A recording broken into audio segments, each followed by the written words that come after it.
जी, East Midland dialect में देखें जी, as lean was his horse as is a rake and he nest not फाई right fat I undertake. तो modern में देखिएगा, as meagre was his horse as is a rake nor he himself too fat I will undertake. अब अहम है जी line objective के point of view से, as lean was his horse, उसका घोड़ा ऐसे लीन था, पतला था, जैसे कि रैक होती है। रैक आप द्रांति को कह सकते हैं, लेकिन बेसिकली रैक जो है वो ये होती है। तो उसका घोड़ा जो है वो रैक की तरह था, पतला पतंग, and he nest not right fat, और वो खुद भी को मोटा ताज़ा नहीं था। अब पढ़ने लिखने वाला बंदा था, तो आई अंडरटेक, जैसा कि मैं समझता हूँ या फिर जैसा मुझे लगा। तो मॉडर्न में देखिएगा, as meagre was his horse as is a rake, उसका घोड़ा जो है वो बिल्कुल एक रैक की तरह पतला पतंग था। Nor he himself too fat, वो खुद भी कोई फैट नहीं था, मोटा ताज़ा नहीं था।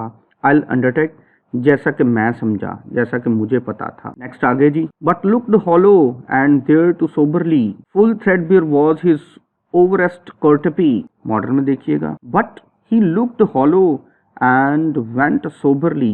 Right threadbare was his overcoat, for he जी ईस्ट मिडलैंड डायलेक्ट में देखें तो वो कहते हैं कि खुद वो मोटा तो नहीं था, बट लुक्ड हॉलो, वो खोखला लगता था, मतलब हड्डियाँ निकली आसन। एंड देयर टू, और आल्सो सोबरली, और बड़ा ही मतीन किस्म का था, सोबर किस्म का बंदा था, बावकार किस्म का बंदा था। फुल थ्रेडबेयर फटा पुराना, वॉज हिज ओवरेस्ट कोट पे, और उसका जो ओवरकोट था, उसने जो कोट पहना हुआ था, वो लीरो लीर होए आसी, फीते फीते होए आसी, एंड फकीर लगता सी पिया, लेकिन फकीर होने के बावजूद सोबर था। तो मॉडर्न में देखिएगा, but he looked hollow and went soberly, तो वो हॉलो खोखला, हड्डियाँ निकली हुई, तो पतला था, हड्डियाँ निकली हुई थी, एंड वेंट सोबरली, और बड़ा ही मतीन किस्म का इंसान था। Right threadbare was his overcoat, तो लर्निंग की तरफ उसका ध्यान था सारे का सारा, नो सरबाज था नहीं, तो इसलिए गरीब था, और उसके कपड़े भी जो है वो फटे पुराने थे, उसका जो ओवरकोट है वो भी थ्रेडबेयर था, फटे लीरो लीर। नेक्स्ट आगे जी, ईस्ट मिडलैंड डायलेक्ट में देखिएगा जी, for he had geten him yet no benefit, ने was so worldly for to have office. तो मॉडर्न में देखिएगा, had got him yet no churchly benefits, nor was so worldly as to gain office. East Midland dialect में देखिएगा, for he had gotten him yet no benefits, उसको church से कोई भी बेनिफिस, कोई भी बेनिफिट, चर्च की तरफ से कोई वजीफा, कोई लिविंग नहीं मिलती थी, और ना वो इस तरह का बंदा था। नहीं was so worldly for to have office, और ना ही उसके अंदर चाहत थी कि कोई वर्डली, कोई दुनियावी उसको ऑफिस मिले, उख्दा मिले, मर्तबा मिले, कि वो पढ़ा लिखा बंदा है, उसकी जगह पे जो फराडी हैं वो इतना कुछ कमा रहे हैं, और ये बंदा जो है वो दुनियादार नहीं था, इल्म दोस्त बंदा था, इसलिए फ़कीर था।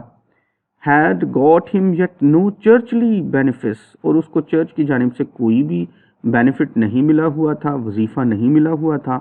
नॉर वॉज सो वर्डली, और ना ही वो इतना दुनियादार था, एज टू गेन ऑफिस, कि उसको कोई रुतबा मर्तबा मिले, वो भी छोड़े लाए, उन्हें भी कोई उहदा लब्बे, तो वो इसमें इंटरेस्ट नहीं रखता था।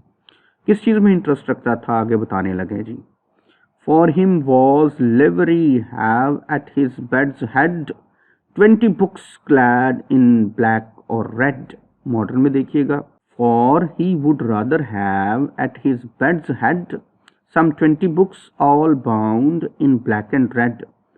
जी, तो इस मिडलैंड डायलेक्ट में देखिएगा, किस चीज़ का उसको इंटरेस्ट था, फॉर हिम वॉज लिवर, तो किस चीज़ का उसको लिवर था, किस चीज़ का उसको लव था, किस चीज़ का उसको शौक था।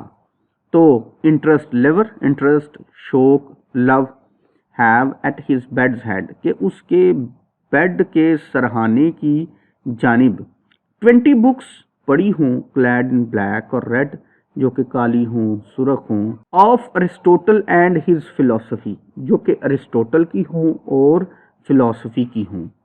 तो मॉडर्न में देखिएगा, for he would rather have at his beds head बल्कि वो ये चाहता था कि उसके सरहाने पड़ी हों some 20 books all bound in black and red, जो कि 20 के करीब किताबें पड़ी हों उसके सरहाने काली और सुर्ख जिल्द के अंदर, of Aristotle and his philosophy, अरस्तु की हों और फिलॉसफी की हों। तो वो चर्च के बेनिफिट्स नहीं लेता था, बल्कि उसको शौक था कि उसके पास किताबें पड़ी हों अरिस्टोटल की, फिलॉसफी की। नेक्स्ट आगे देखते हैं जी। दैन रोब्स रिच और फिथले और गेई सर्ट्री। तो मॉडर्न में देखिएगा, दैन रिच रोब्स फिडल और गे सल्ट्री। तो वो कहता है कि वो चाहता था कि 20 के करीब किताबें पढ़ी हों, दैन रोब्स रिच, ये जो बहुत ही अमीर किस्म के, बहुत ही शाहाना किस्म के रोब्स, उसको चोगे मिलें, उसको लिबास मिलें, वो कहता है उसको शौक नहीं था। या उसको फिडल कहते हैं वायलिन को, ये होती है जी फिडल। गे सर्ट्री, तो अब खुशकुन सर्ट्री, ल्यूट, ये भी एक आला मौसीकी है।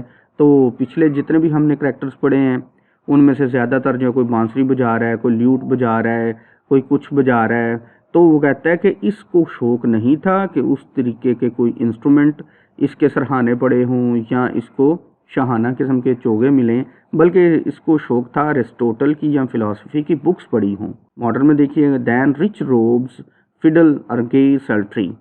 तो ना तो इसको रिच रोब्स का शौक था, ना ही फिडल ये बांसुरी का शौक था, ना ही गे सल्ट्री, और ये आला मौसीकी है जी सल्ट्री, और इसका भी उसको शौक नहीं था।